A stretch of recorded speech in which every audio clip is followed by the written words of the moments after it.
ಚಳ್ಳಕೆರೆ ರಾಷ್ಟ್ರೀಯ ಹಬ್ಬಗಳ ಆಚರಣಾ ಸಮಿತಿ ಹಾಗೂ ವಿವಿಧ ಇಲಾಖೆ ಹಾಗೂ ಚಳ್ಳಕೆರೆ ಶ್ರೀ ವಾಲ್ಮೀಕಿ ನಾಯಕ ಸಮುದಾಯದ ನೇತೃತ್ವದಲ್ಲಿ ಶ್ರೀ ವಾಲ್ಮೀಕಿ ಜಯಂತ್ಯೋತ್ಸವದಲ್ಲಿ ಶ್ರೀ ಮಹರ್ಷಿ ವಾಲ್ಮೀಕಿ ಪುತ್ಥಳಿಗೆ ಬೃಹತ್ ಹೂವಿನ ಹಾರ ಹಾಕಿ ಪುಷ್ಪಾರ್ಚನೆಯೊಂದಿಗೆ ಶಾಸಕರಾದ ಟಿ ರಘುಮೂರ್ತಿ ಹಾಗೂ ಮುಖಂಡರೆಲ್ಲರೂ ನಮಸ್ಕರಿಸಿ ಬೃಹತ್ ಮೆರವಣಿಗೆ ಚಾಲನೆ ಕೊಟ್ಟರು.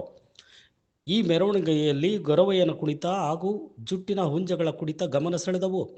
ಅದ್ದೂರಿ ಮೆರವಣಿಗೆಯೊಂದಿಗೆ ಶಾಸಕರು ಇತರೆ ಮುಖಂಡರು ಮೆರವಣಿಗೆಯಲ್ಲಿ ಭಾಗವಹಿಸಿದರು.